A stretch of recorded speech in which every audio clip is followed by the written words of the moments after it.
Hai guys, it's me again, Glenn Prasetya. Dan hari ini gue ingin berterima kasih karena YouTube channel Glenn Prasetya sudah mencapai 100k subscribers. Terima kasih buat 100.000 subscribers, teman-teman yang udah subscribe, udah nontonin, nungguin videonya setiap minggunya. I really feel blessed, gue merasa seneng banget karena bayangin aja gue bukan siapa-siapa, gue bukan YouTuber juga. Gue cuma membagikan tips fotografi dan semoga itu bisa bermanfaat buat teman-teman semua. Dan hari ini dalam rangka merayakan 100k subscribers, gue kemarin sempat share di community tabs untuk teman-teman bisa memberikan pertanyaan. Jadi gue akan membuat Q&A session hari ini. Last time I made it was like 2 years ago. Jadi sekarang hari ini gue mau menjawab pertanyaan teman-teman. Gue tahu nggak semua bisa gue jawab, tapi semoga konten hari ini cukup bermanfaat buat teman-teman semua.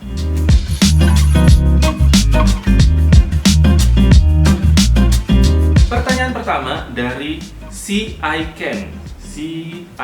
Oke. Bagaimana caranya foto yang blur bisa menjadi HD? Jadi kalau foto yang HD itu mungkin artinya fotonya tajam, kualitasnya bagus, detailnya terlihat begitu bagus. Dan pertanyaannya gimana caranya kalau foto blur tersebut bisa menjadi HD? Jawaban saya adalah kalian harus foto ulang dengan tidak blur. Karena foto yang blur itu udah pasti detailnya itu ya blur, kita nggak bisa apa-apain. Bisa sih kita bantu sedikit dipertajam menggunakan Adobe Photoshop mungkin, jadi di post pro dibikin sedikit lebih tajam, tapi detailnya biasanya udah hilang karena bagaimanapun mentahnya hasil kita foto itu yang akan sangat pengaruh. Jadi ada baiknya kalian memotret itu tidak blur. That's why gue tuh sangat mengandalkan eye autofocus atau autofocus dari sebuah lensa atau sebuah bodi kamera, karena itu sangat akan membantu biar kita motret itu hasilnya selalu tajam.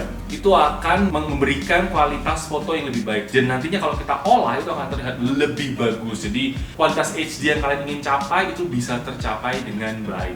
Tapi kalau foto blur itu akan sangat susah guys. Jadi make sure you should not blur. Itu dulu pertamanya. Jadi gue selalu tipe orang yang kalau motret dari mentahnya itu hasilnya udah bagus. Bukan sesuatu yang di post pro baru bagus, bukan, tapi dari mentahnya pun udah bagus. Jadi post pro itu akan menambahkan value dari fotografi atau karya kita. Pertanyaan kedua ada dari Awita Live. Oke, pertanyaannya adalah banyak banget fotografer yang udah ternama dan baru. Bagaimana menghadapi persaingan di bisnis fotografi ini? Dan kalau bisa lebih ke real what to do-nya supaya bisa makin eksis di bidang fotografi ini.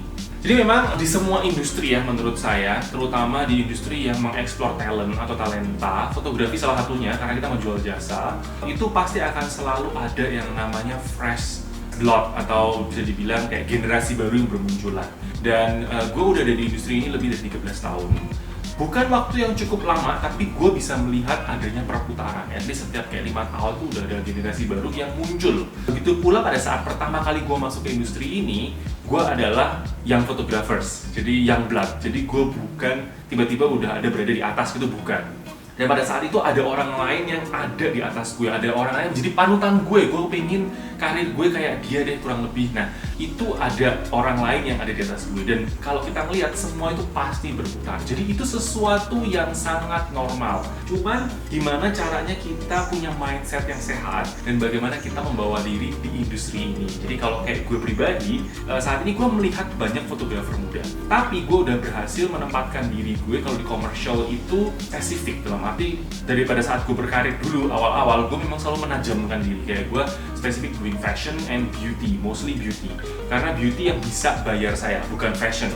But lewat fashion masih berdatangan sama saya dan istilahnya klien-klien komersil yang punya lewat fashion tuh masih mempercayakan pekerjaan ke saya. Cuman kalau saya mau bilang secara karir saya memilih bisnisnya. Saya memilih saya ngelihat bahwa beauty itu bisa memberikan uang, jadi saya spesifik dan kebetulan saya punya ketertarikan sama detail, sama skin, sama textures, cosmetic, colors. Itu sesuatu yang menyenangkan buat saya. Jadi saya nemuin kayak passion saya sama bisnis saya itu ketemu. Nah itu sesuatu yang cukup komplimen ya dalam kita berkarir karena I'm doing what I like, it's a good thing meskipun nggak semua hal yang gue lakukan adalah hal yang benar. Tapi di sini kalau ditanya realnya seperti apa, pada saat brand besar mau datang cari fotografer yang tepat, mereka akan melihat portfolio. Meskipun harga saya mahal, secara otomatis, secara bisnis saya akan melakukan apa ya istilahnya, eliminasi yang natural terjadi di mana kerjaan yang saya terima adalah yang rate-nya cukup, maksudnya tidak terlalu murah, bukan rate digital yang harganya murah sekali shoot banyak. Jadi bisnisnya tuh macam-macam ya guys. Cuman job yang gue kerjakan kebetulan yang brand besar yang datang sama saya, di mana mereka bisa bayar juga amount yang besar. Kenapa mereka bisa bayar amount yang besar? Karena mereka punya omset yang cukup besar. Jadi memang gue mengspesifikkan diri secara bisnis daripada saat gue berkarir. Gue mau lari ke arah sana. Gue mau sebulan mungkin gue cuma motret beberapa kali, tapi income saya besar. Jadi sekali motret tuh harus besar. Nah, itu memang udah saya ciptakan dari awal saya berkarir. Saya berlarinya ke arah sana. Jadi client treatment-nya, cara kita lempar portfolio, itu ke siapa, itu juga mempengaruhi. Karena ya saya mau larinya ke arah sana, saya nggak perlu ngerjain katalog online misalnya, karena itu nggak dibayar terlalu mahal dibandingkan satu brand yang kampanyenya dipakai seluruh Indonesia, misalnya kampanye skincare yang dipakai seluruh Indonesia, suatu brand besar yang jualannya juga di mana-mana, omsetnya besar. Itu akan berbeda dengan online shop atau majalah yang setiap bulan mereka akan punya budget barang baru dan setiap bulan mereka harus foto. Otomatis secara omset itu akan berbeda. How much they can pay the photographer is different. Jadi secara mindset bisnis sudah saya ciptakan dari awal, dan sampai sekarang saya menciptakan teamwork client service yang cukup baik. Teamwork saya itu memiliki client service yang cukup baik, dalam arti klien kalau datang ke kami, dia akan merasa happy dan merasa kayak problem gue bisa tersolve dengan datang ke timnya Glenn Prasetya gitu, karena dia merasa bahwa dia bisa menciptakan semuanya terjadi tepat waktu dan tepat sasaran sesuai kebutuhan kliennya. Dengan cara seperti itu, klien akan repeat datang ke kita. Dan seperti yang saya bilang tadi, yang klien yang saya maintain adalah klien yang brand besar yang bisa membayar saya cukup mahal. Jadi itu yang saya lakukan secara real. Meskipun banyak fotografer muda muncul berbaruan, klien mungkin akan mencoba fotografer muda itu. Tapi jam terbang, pengalaman, knowledge fotografer itu nggak akan bohong. Saya bisa memberikan apa yang lebih dibandingkan anak-anak muda itu. Meskipun mungkin anak muda itu tiba-tiba punya talenta yang cukup cukup bagus nih, gila fotonya keren banget, tapi pada saat diajak kerja sama secara komersial, bekerja dengan banyak sekali kepala, ada agency, ada klien aja ada berapa orang dengan pemikiran berbeda. Can they handle that? Can they do that? Bisakah mereka taruh hati mereka untuk melayani klien tersebut? Nah, itu yang akan mempengaruhi gimana klien akan repeat ke kita. Jadi sampai hari ini, to be honest, we don't do much marketing, but our works itu speak themselves. Jadi itu yang bikin klien keep repeating coming back to us. Jadi dan mungkin salah satunya adalah gue sangat terberkati sih, Tuhan gue ngasih gue rezeki tanpa henti, dan maksudnya istilahnya gue nggak terlalu banyak melakukan marketing tapi jobs is keep coming. Jadi gue bisa dibilang I'm very blessed, I'm benar-benar terberkati dalam bisnis dan industri ini, dan semoga ini juga bisa menginspirasi banyak orang ya, dalam arti secara bisnis tuh kita set up gak instan semuanya, butuh kerja keras, butuh komitmen, dan butuh attitude. Dan gue pernah share ini, kalian bisa lihat nanti ya. Selanjutnya, ini adalah dari Julius Wijaya. Dia nanya, kalau bukan jadi fotografer, kira-kira Koglen sekarang ngapain? Kalau gue bukan jadi fotografer, dulu pernah nanya sih kayaknya ya pertanyaan ini ya. Gue pernah berpikir kepingin menjadi chef mungkin. It's not like I cook every day, enggak. Cuma nggak tahu, gue berpikir kalau mungkin nggak jadi fotografer, mungkin gue akan belajar masak dan menjadi chef mungkin. Dan hal lain mungkin gue akan menjadi petani. Ini hal yang sudah gue lakukan saat ini. Gue punya lifestyle yang bisa dibilang menuju sustainable. Kita punya taman di belakang rumah. Gue pernah belajar permaculture design juga, certified permaculture design di Bumi Langit, dan berencana menggarap suatu lahan. Itu untuk hari tua gue rencananya, jadi mungkin itu hal lain yang bisa gue lakukan kalau gue nggak jadi fotografer. Tapi selain itu juga, saat ini gue itu memang menjadi manager atau director di Studio Photo 7, di mana gue memanage banyak talent di sana, production support. This is something else that I do, dan mungkin teman-teman yang nonton YouTube ini nggak banyak tahu bahwa gue punya manajemen dan gue handle mereka secara pribadi. Jadi gue sendiri turun tangan. Jadi kalau kalian lihat, gue tuh nggak tiap hari motret, dan lately kayak 2 tahun belakangan ini bahkan gue udah mengurangi gue motret sebenarnya. Tapi kerjaan di fotografi, seperti gue bilang, gue sangat terberkati. Kerjaan fotografi nggak berhenti berdatangan, meskipun gue nggak doing any marketing. Tapi gue kayak meng-expand capacity gue, belajar hal yang berbeda, yaitu salah satu manajemen. Kemudian permaculture design itu gue juga lakukan. Gue sempat ambil certified course gitu 2 tahun yang lalu, dan berencana menggarap lahan. Kemudian hal lain yang belum saya lakukan adalah mungkin cooking, but I don't know, maybe itu later, pada saat gue mungkin udah nggak motret. Jadi seperti yang kalian lihat bahwa industri kan terus berputar. Kalau hari ini gue masih motret bener-bener besar, terus kalau orang ngomong, oh Glenn dulu biasa motret ini, sekarang udah gak motret, but I'm doing something else and I'm busy with it, so I'm happy with what I do and it's okay. Gue tahu diri gue siapa dan gue tahu gue berada di mana. Jadi itu cukup penting untuk tahu who you are. Oke. Ada orang yang punya dua pertanyaan, namanya Semi Noto Wardoyo. Pertanyaannya, tips biar bisa direct model bisa lebih menarik. Itu pertanyaan pertama. Kemudian gimana caranya belajar buat bisa presentasi ke klien biar terlihat profesional. Oke, yang pertama mengenai ngedirect model. Kalian harus sadar bahwa model yang kalian foto adalah manusia, bukan manekin. Mereka bisa diajak kerjasama, mereka bisa diajak ngomong. Jadi sebelum photoshoot, lu harus ngobrol dulu sama dia. Lu mau foto seperti apa? What kind of mood yang kamu pingin si model tuh berikan? What kind of pose yang mau kamu berikan? Bahkan kalau saya pribadi, saya menyiapkan referensi poses, saya print dan saya bawa pada saat photoshoot. Pada saat sebelum photoshoot, saya udah tunjukkan semua gambar-gambar itu. Ini saya lakukan di setiap pekerjaan saya ya. Saya selalu mencari referensi pose. Jadi saya sama model mempunyai visual yang sama. Kita nggak ngeliat hal yang berbeda. Kalau saya ngomong fierce, dia juga ngerti fierce tuh maunya kayak apa gitu loh. Atau saya mau ngomong, oh ini moodnya maunya light, happy, laughing, ketawa-ketawa. Model tuh bisa ngeliat, oh moodnya mau kayak gini karena ada gambarnya. Saya kasih referensi mood atau referensi pose. Kemudian hal lain, kalau pada saat kalian motret terus udah bingung kayak, aduh apalagi ya posenya ya, baliklah ke konsep kalian mau seperti apa dan lihatlah referensi pose tersebut, tunjukkanlah ke model. Atau kalau kamu lupa, kamu kasih referensi, gue mau posenya mirip-mirip ini dong gitu. Jadi model akan melakukan hal yang mirip seperti referensi pose kamu. Jadi referensi visual ini bisa dibilang cukup penting dan sangat dibutuhkan dalam sebuah photoshoot. Dan ini relate sama pertanyaan kedua, gimana caranya belajar buat presentasi ke klien biar terlihat profesional. Gue pernah share ini di webinar gue kemarin mengenai fashion. Bahkan sayang banget kalau buat teman-teman yang nggak ikut, tapi buat teman-teman yang ikut pasti ngerti. Bahkan gue nunjukin contohnya bikin photographic treatment. Jadi sebelum photoshoot, kita selalu melakukan pre-pro meeting. Dan di situ saya dan semua tim itu termasuk klien, termasuk tim makeup artist, modelsnya, dan semua ngelihat visual yang sama. Seperti halnya saya menunjukkan referensi pose tadi di awal-awal. Jadi mereka ngelihat bahwa oke, mood lightingnya mau seperti ini, itu ada. Kita bikin. Jadi kita comot-comot berbagai foto sebagai referensi. Referensi pose seperti ini, set and props-nya seperti ini, sedetail itu. Semua kita jabarkan sebagai suatu presentasi. Nah, jadi buat teman-teman yang ingin belajar, next time gue bikin webinar, harus ikut sambil jualan. Jadi buat teman-teman yang nggak ikut, sayang banget, tapi kemarin ini sempat gue share dan ini memang dikhususkan buat teman-teman yang eksklusif mengikuti webinar gue. Selanjutnya dari Muhammad Syaifuddin, dia bertanya, untuk fotografi lebih milih Alpha 7S atau Alpha 7R? Oke, kalau ditanya untuk fotografi, saya akan lebih memilih Alpha 7R, R series, karena memang dikhususkan lebih ke fotografi, dan R series itu memberikan detail, memberikan kecepatan foto dan juga resolusi untuk kebutuhan fotografi, berbeda dengan videografi. Sedangkan kalau videografi sendiri itu memang lebih spesifik untuk serinya yang S series, Alpha 7S. Jadi memang si kamera tersebut diciptakan untuk lebih ke arah videografi. Jadi kalau kalian mau fotografi, gunakanlah Alpha 7R series.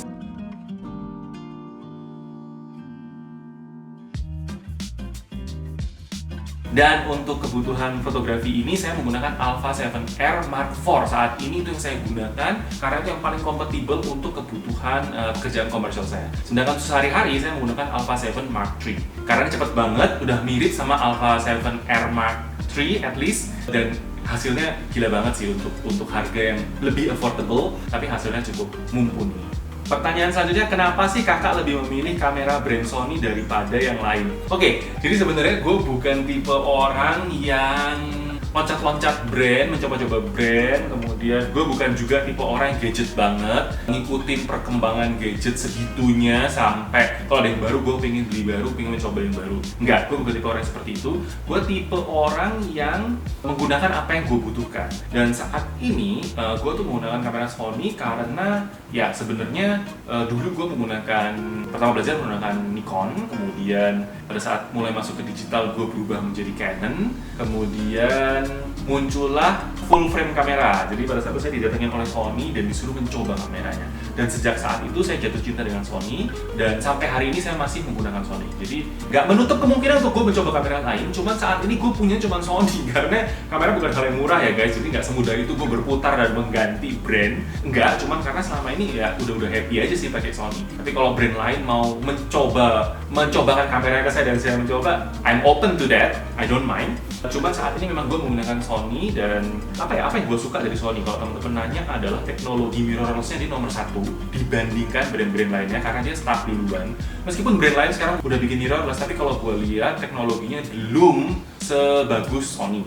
Kemudian gue tuh suka motret yang hasilnya apa adanya. Yang gue lihat dari Sony, kayak tone-nya, apanya semua tuh persis seperti apa yang gue lihat aslinya. Jadi gue memiliki kebebasan untuk merubah toning atau apa semua dari aslinya. Aslinya udah bagus dulu, apa adanya seperti yang gue lihat, kemudian gue ubah. Berbeda, let's say lu menggunakan brand lain yang kalau foto, hasilnya udah langsung kayak Instagram tone-nya apa. Gue bukan tipe orang yang suka kayak gitu. Gue suka yang naturalnya seperti natural apa yang gue lihat. Setelah itu di kepala gue akan punya konsep untuk melakukan post-pro. Toningnya menggelorkan ke arah sini apa. Jadi gue suka yang hasilnya itu mentahnya itu real, apa adanya, dan ketajamannya Sony kan bagus banget guys. Kemudian suatu hal lagi yang gue suka adalah eye autofocusnya itu sangat membantu dalam gue bekerja. Jadi that's why gue saat ini memilih Sony. Itu aja sih, tapi nggak menutup kemungkinan untuk suatu hari mungkin gue mencoba brand lain. I'm open to that, cuman saat ini itu yang sedang saya gunakan. Selanjutnya, pertanyaan dari Ezra. Selamat Bang Glenn buat 100k subscribersnya. Terima kasih Ezra. Bang mau nanya, menurut Abang bagaimana dynamic range Sony full frame dibandingkan brand kamera full frame lainnya?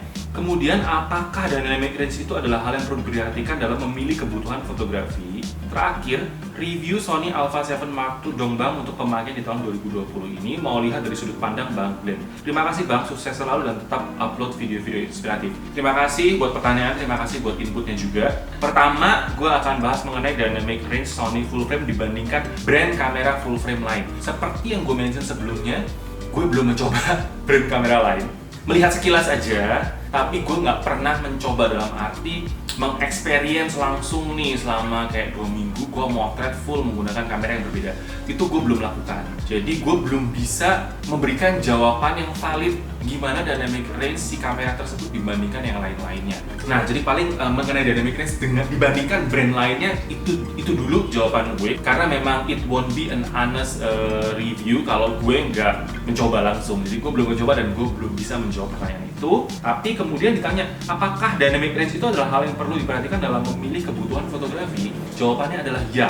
Karena dynamic range ini akan memberikan kemampuan sensor kameramu menangkap suatu cahaya. Dia bisa dibilang memberikan detail ya, pada saat kamu motret bagian dari yang gelap sampai yang terang, semua detail itu akan tetap ada kalau kamera tersebut memiliki dynamic range yang cukup bagus. Jangan kalau kamera yang dynamic range kurang bagus, biasanya pada saat bagian gelap detailnya sudah nggak terlalu ada, atau bagian yang highlight detailnya sudah nggak terlalu ada. Ini akan memberikan nilai plus di foto kamu karena semuanya akan terlihat bagus detailnya meskipun perbedaan cahayanya cukup jauh gitu. Jadi ini sangat ngebantu untuk memberikan kualitas foto yang terbaik di hasil fotografi kamu. Dan saat ini gue menggunakan Alpha 7R Mark IV dan Alpha 7 Mark III ini, dan dynamic-nya cukup bagus. Dan pada saat gue berpindah let's say ke APS-C, itu gue akan merasakan beda ya rasanya gitu. Pada saat ada shadow dan sebagainya, di akad greeny udah kerasa, atau pada saat shadow terjadi itu nggak terlalu kelihatan. Gimana ya, ekspektasi matanya udah kebiasaan sama kamera yang memiliki dynamic range yang cukup bagus ini. Jadi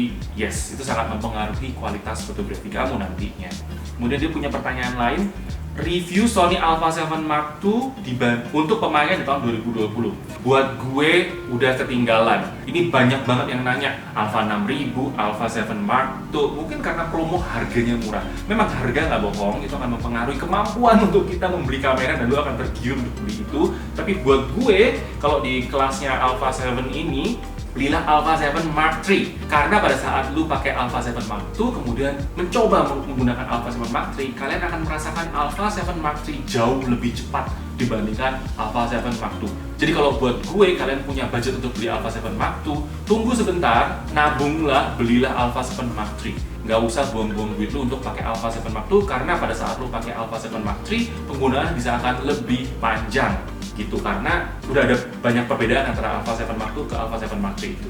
Jadi belilah yang paling lebih up to date, nanti kamu nggak rugi makanya dalam jangka waktu lebih panjang. Oke, ini adalah pertanyaan yang terakhir sebenarnya dari pertanyaan orang yang sama yang tadi nanya mengenai memilih kamera brand Sony ternyata ya. Ini karena komennya terpisah dari Dava Nunu. Dava Nunu ini bertanya, yang kedua, Kak Glenn ceritain dong awal mula kakak kenal fotografi sampai bisa bisnis perfotoan sukses dan kasih motivasi dong buat kita semua yang ingin banget bangun bisnis perfotoan. Salam fotografi dari Mojokerto. Oke, salam buat Mojokerto juga. Semoga industri fotografi sana juga bisa terus maju. Jangan lupa untuk selalu nonton YouTube channel Glenn Prasetya. Oke, jadi kalau diceritain, gue start dengan kuliah di jurusan desain komunikasi visual. Di situ saya dapat fotografi 2 mata kuliah. Di situ saya masih belajar menggunakan film. Jadi saya merasakan cuci cetak film itu saya merasakan. Jadi pada saat itu masih perpindahan dari digital ke analog. Saya belajar masih menggunakan film. Nggak lama setelah saya lulus muncullah kamera digital. Jadi mulai muncullah yang namanya DSLR. Jadi saya mulai berpindah. Jadi saya menggunakan Nikon dulu, F80D, masih pakai film, tapi muter rollnya bisa automatically, udah mulai automatically setting. Jadi saya ini digital lah. Kemudian muncullah DSLR itu dan saya berubah menjadi Canon. Pada saat saya masih kuliah, saya sudah mulai bekerja di fotografi. Jadi ada suatu fotografi di hometown saya di Surabaya, tempat tinggal saya pada saat itu. Saya kerja di suatu foto studio gitu, motret ABG yang ingin terlihat cantik di situ. Tapi saya menuangkan ide saya di fashion fotografi karena saya mempunyai ketertarikan dari fashion. Dari saya masih kuliah, saya memang suka baca majalah fashion. Jadi kalian bisa lihat bahwa gue memang passionate sama fashion fotografi dan saya merasa bahwa fotografi adalah salah satu medium untuk saya berkarya. Kemudian sambil melakukan tugas akhir kuliah, saya itu bekerja di foto studio tersebut. Jadi motret fashion, terus kemudian tugas akhirnya juga fashion fotografi juga bikin karya di fashion designer gitu. Setelah lulus, saya masih bekerja di foto studio tersebut selama 2 tahun. Kemudian saya ngelihat bahwa kalau saya cuma di Surabaya, ini kayaknya nggak bisa. Karena yang saya mau adalah fashion fotografi beneran. Dan pada saat itu saya baca majalah Bazaar, saya baca majalah A+, dan saya bilang saya kepingin masuk majalah tersebut. Sebenarnya kalau saya stay di Surabaya, saya nggak bisa. Jadi lu harus punya goal dulu, lu mau apa, dari situ lu bisa ngeset perjalanan lu untuk mencapai ke sana itu apa, dan apa yang lu lakukan setiap hari haruslah mengarah ke sana. Itu yang saya lakukan. Jadi saya memutuskan untuk pindah ke Jakarta di era atau di masa yang bersamaan sama Nicolien Patricia. Jadi Nicolien lagi ada di Antwerp ya kalau nggak salah, Belanda. Kita ketemu akhirnya di Jakarta dan di situ saya coba apply ke The Loop commercial photography gitu, karena memang saya ngeliat bahwa make money-nya harus di commercial ya, karena fashion itu tidak membayar lu segitunya. Fashion itu is not that much money. Jadi di situ dan saya nge-branding diri saya sebagai fashion fotografi, kemudian ngelihat industri komersial dari The Loop itu, which is dulu founder adalah Sam Nugroho, which is saya banyak mendapat istilahnya insight dari Sam Nugroho untuk menjadi fotografer profesional gimana, sampai akhirnya saya istilahnya I put myself wet on the industry. Jadi gue banyak dibantu oleh The Loop di awal-awal gue untuk ketemu klien, dan kemudian si hari-hari gue menjadi kontributor majalah fashion. Jadi bawa portfolio, bawa karya saya ke sana sini. Saya ingat saya pernah jalan ke semua majalah fashion, bawa portfolio saya dalam amplop, di print gitu dan dikirim. Sampai suatu hari majalah Soap minta saya, Mas Dean, minta saya mempublish salah satu karya saya yang pada saat saya memotret model dari warga negara, dipublish di majalah tersebut. Oke, jadi itu pertama kali masuk ke majalah, kemudian ketemu sama A+, Mbak Isabel Yahya, diminta untuk berkontribusi juga, sampai akhirnya saya mulai mengisi majalah fashion. Nah, kalau zaman dulu, kalau kita ngisi majalah fashion, kita ditemukan sama brands, karena semua orang dulu baca majalah, berbeda dengan sekarang.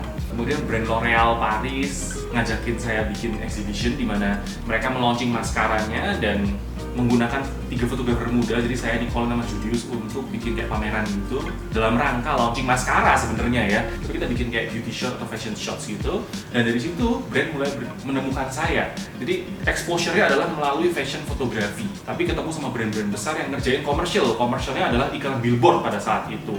Nah, disitulah saya mulai terjun di commercial fotografi, dan The Loop setelah itu bubar. Saya terpaksa mendirikan tim saya sendiri di studio yang sangat kecil di Kemang Timur, nomor 47. That's why namanya Studio 47 sampai sekarang. Dan itu berkembang terus sampai akhirnya kami punya manajemen kreatif, kami punya production support, dan itu terjadinya natural dan bertahun-tahun guys, nggak cuma terjadi dalam 1 hari.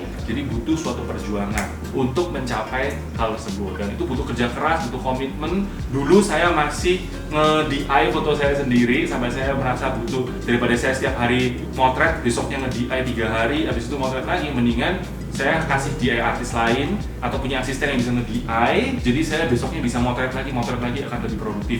Itu mindsetnya atau cara kerjanya terbentuk secara natural berdasarkan kebutuhan. Dari yang saya mungkin kerja sendiri, ngurus mikirin makanan modelnya apa, makanan kliennya apa sendiri, sampai gue merasa kayak gue butuh orang lain bantu gue, personal asisten bantuin gue, sampai dari personal asisten berkembang menjadi punya produser dan asisten fotografi sendiri, sekarang punya tim videografi bahkan. Jadi semuanya terbentuk secara natural.